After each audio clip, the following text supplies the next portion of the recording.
भाभी जी थोड़ा हेल्प कीजिए। जी जरूर। ये लीजिए आप। क्यों? अरे फॉर्मेलिटी मत कीजिए भाभी जी, ये तो अपना ही घर समझिए। Thank you.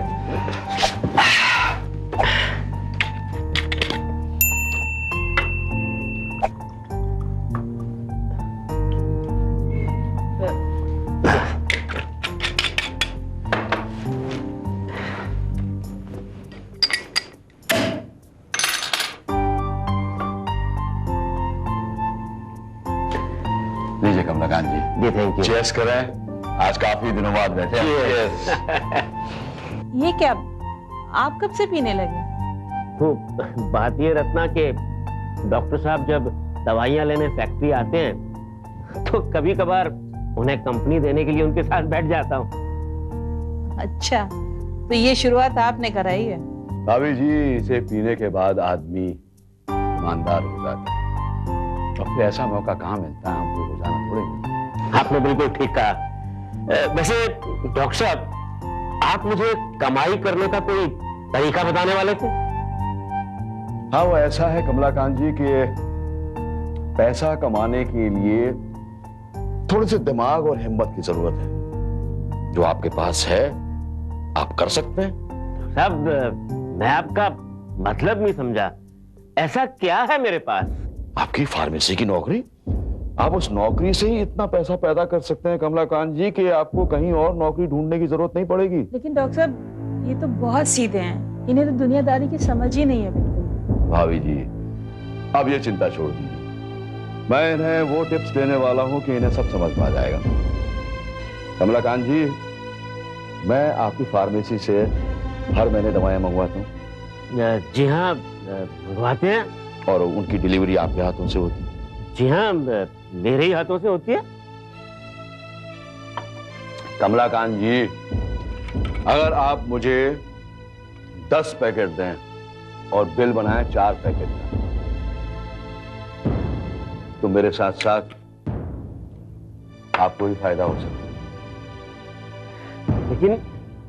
लेकिन गजेंद्र जी, ये तो सरासर चोरी है, कंपनी के साथ बेईमानी। इतने साल ईमानदारी करके कमलाकांत जी आपको क्या मिला? भाभी जी, आप मेरी बात समझ रही है ना? जी। ये क्या रत्ना, तुम भी डॉक्टर साहब की हाँ में हाँ मिला रही हो? भाई, ये तो चोरी है। चोरी? अरे कमलाकांत जी, और वो आपका मालिक जो करता है, वो आप जैसों की खून पसीने की चोरी नहीं करता है, उसका क्या? अरे कमलाकांत जी, किसी को भनक भी नहीं पड़ेगी और आप थोड़े दिनों में अमीर हो जाएंगे।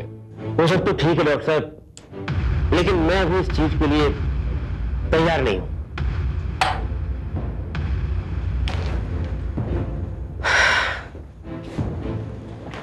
तो फिर यूं ही छटपटाते रहिए कमलाकांत जी। अपनी नहीं तो अपने परिवार की सोचिए, भाभी जी के बारे में सोचिए। आपका एक बेटा भी है, उसके बारे में सोचिए। अरे क्या सोचने लगे कमलाकांत जी, दिमाग पर इतना जोर मत डालिए, यही तरीका है। ठीक है गजेंद्र जी, मैं इस मामले में आपको सोच कर जवाब दूंगा। ठीक है, सोचिए सोचिए, लेकिन वही सोचिए जो मैं आपको बता रहा हूं। हाँ, आजकल इस दुनिया में कमलाकांत जी हर आदमी चोरी चकारी में लगा हुआ है सारा। हाँ, तो हम क्यों नहीं? डॉक्टर साहब, आप कह तो ठीक रहे हैं, लेकिन ये इतने डरपोक हैं कि मुझे नहीं लगता कि ऐसा कुछ कर पाएंगे। भाभी जी, बस एक बार पहल करने की जरूरत है, बस। खैर छोड़िए, आप आइए खाना खाते हैं। आइए, चलिए कमलाकांत जी, आइए चलिए चलिए, आइए संभाल। सॉरी, ऐसा लगता है मुझे कुछ ज्यादा ही हो गई है। ना कोई बात नहीं, सीढ़ी सीढ़ी देख के आराम, संभाल संभाल। Thank you, thank you very much Gajendra ji, you are great. I'm sorry, excuse me. I want to relax for some time.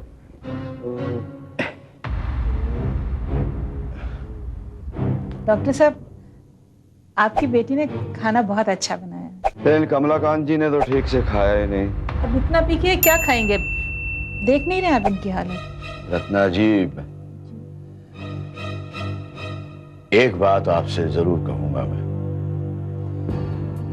Kamlakant जी बहुत किस्मत वाले हैं कि उन्हें आप जैसी पत्नी मिली।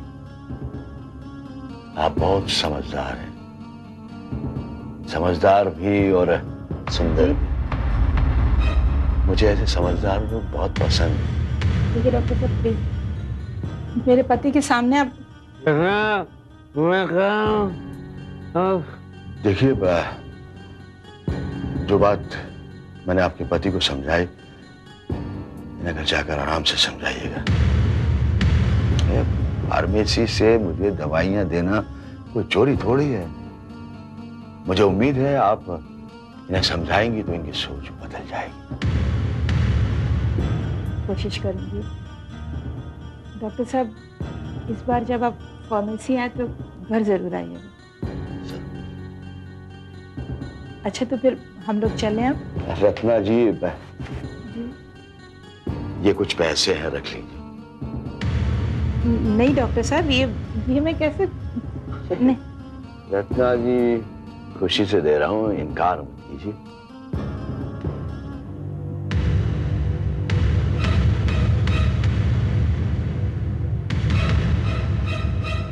उठिए, घर चलिए। घर नहीं चलना है क्या? उठिए। घर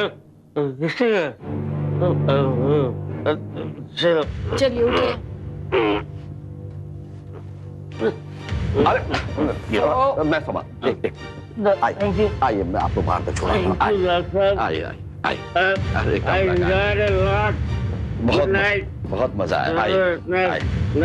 आइए। ओके, रखता है।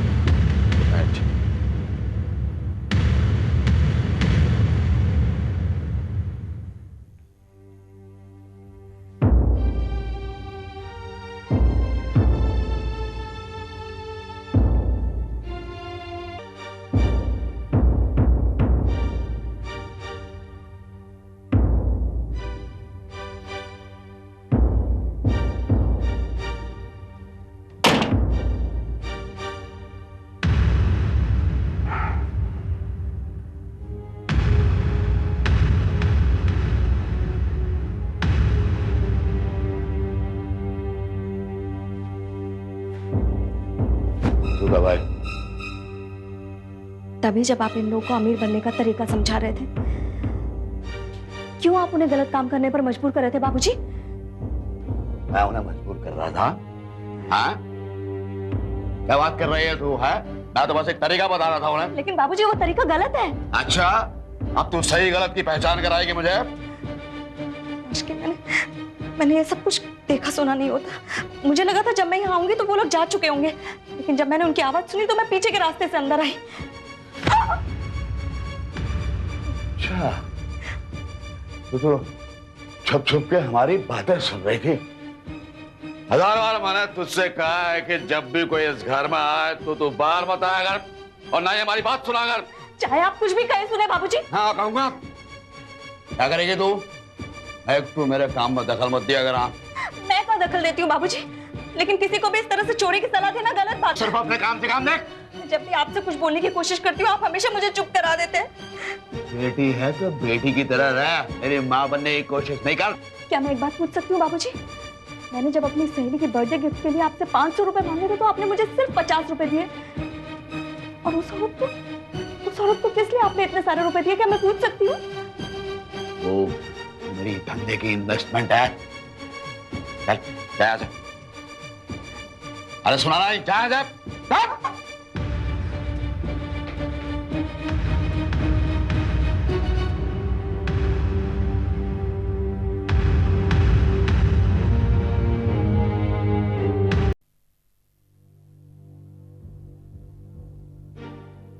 क्या तुमने कोई फैसला किया या नहीं?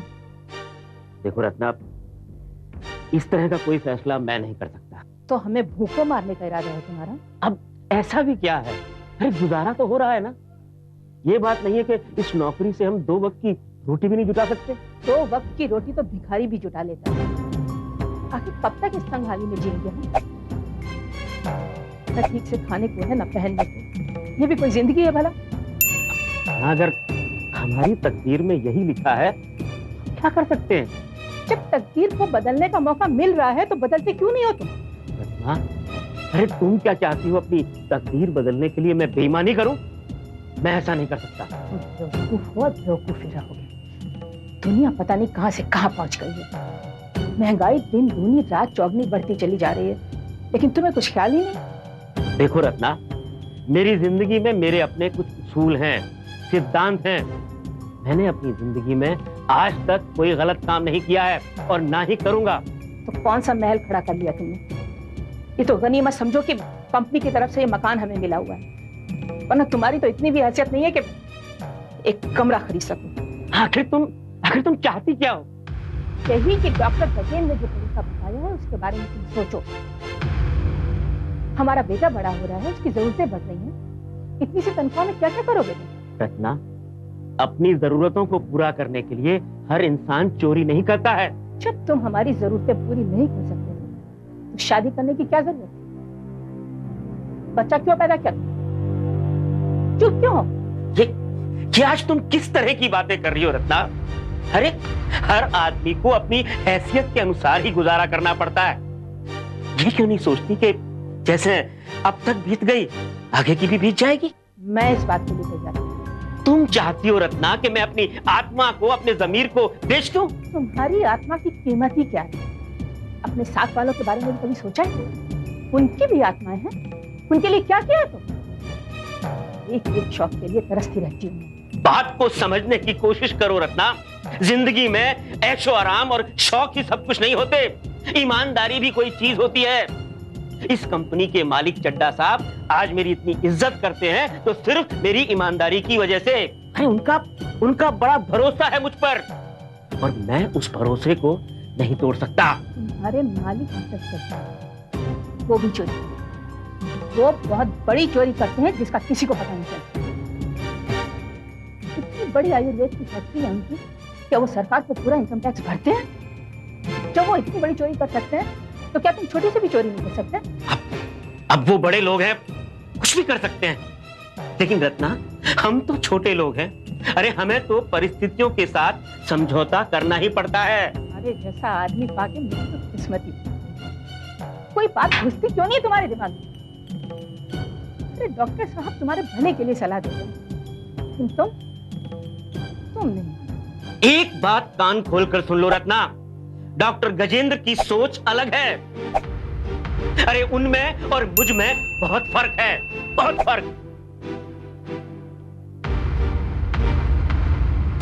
वाकई बहुत क्योंकि तुम अंधे हो। आज की दुनिया में इंसान सिर्फ एक चीज के बारे में सोचता है और वो है पैसा।